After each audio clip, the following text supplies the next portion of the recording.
दर्शन दो भगवान, दर्शन दो भगवान।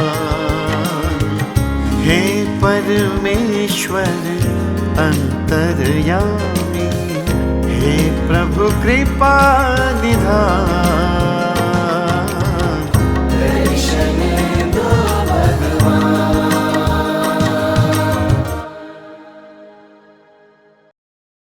हमारी संस्कृति, हमारे संस्कार सदा रहें हमारे साथ। सब्सक्राइब करें तिलक।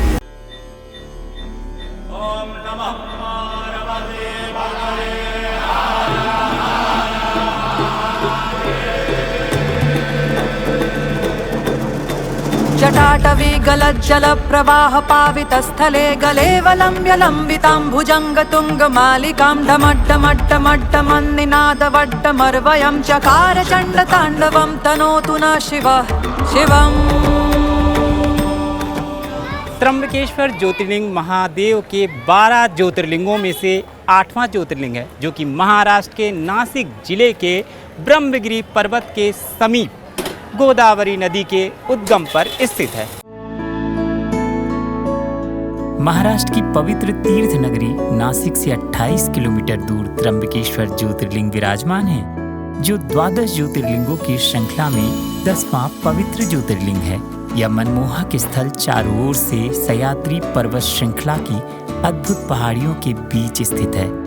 प्राकृतिक सुरम्यता के लिए प्रसिद्ध त्र्यंबकेश्वर पवित्र नदी गोदावरी का उद्गम स्थल भी है। गोदावरी नदी का उद्गम नासिक, कुशावर्त घाट और ज्योतिर्लिंग यानी 3 स्थानों से होता है। शिव पुराण के अनुसार गौतम ऋषि की तपस्या और गोदावरी नदी के अवतरण से त्र्यंबकेश्वर ज्योतिर्लिंग की स्थापना हुई। यहाँ पर गौतम ऋषि की तपोभूमि इसलिए कहा गया है कि गौतम ऋषि ऐसे थे कि सुबह अगर समझो खेत के अंदर उन्होंने धान डाला तो वो शाम कर काटने के लिए आता था, इतना उनका तपोबल था। ये गौतम ऋषि की भी तपोभूमि है, इसलिए इसे गौतम ऋषि भी कहा, गौतम आश्रम भी कहा गया है पूरे त्र्यंबकेश्वर क्षेत्र के लिए।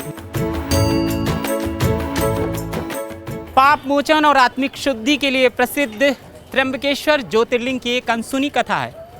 गौतम ऋषि पर गौ हत्या का झूठा आरोप लगाया गया, पर वो गो हत्या यानी वो भगवान गणेश जी ने गो का रूप धारण किया था। मतलब वो गो हत्या नहीं हुई थी, सिर्फ एक दर्भ के काड़ी से उन्होंने सिर्फ उसको स्पर्श किया और वो तुरंत गो हत्या, मतलब जो गणेश जी ने गो हत्या का रूप धारण किया था वो तुरंत वहाँ पर गो मृत हो गई। इसलिए वो कहने लगे कि आपसे हाथ से गो हत्या हो गई, गो हत्या हो गई। तब जाकर वो शंकर जी की तपश्चर्या कर उन्होंने गोदावरी नदी को यहाँ पे लाया।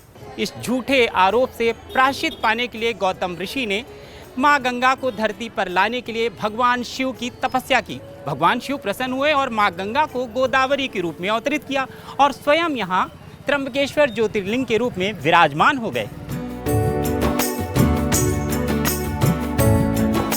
त्र्यंबकेश्वर का निकटतम रेलवे स्टेशन 28 किलोमीटर दूर नासिक रोड रेलवे स्टेशन है। नासिक में ही हवाई अड्डा भी है, जहां पहुंचकर सड़क मार्ग से सरकारी और प्राइवेट बस टैक्सी द्वारा सुगमता से त्र्यंबकेश्वर पहुंचा जा सकता है।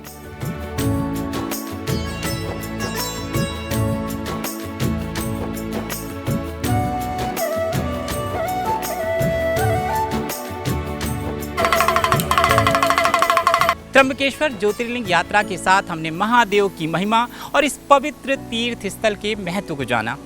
हमारी इस तीर्थ यात्रा में आप भी हमारे साथी हैं और वीडियो के माध्यम से आप जुड़े हुए हैं। अवश्य ही आपको हमारी यात्रा अच्छी लगी होगी, तो अब देर किस बात की है, अपने परिवार के साथ आप भी बनाइए योजना और आ जाइए महादेव के दरबार में। और हाँ, आपकी तीर्थ यात्रा के दौरान यदि आपको देश दुनिया से जुड़े किसी भी मंदिर की कोई भी जानकारी चाहिए तो सीधा चले आइए हमारे चैनल तिलक पर। हर हर महादेव।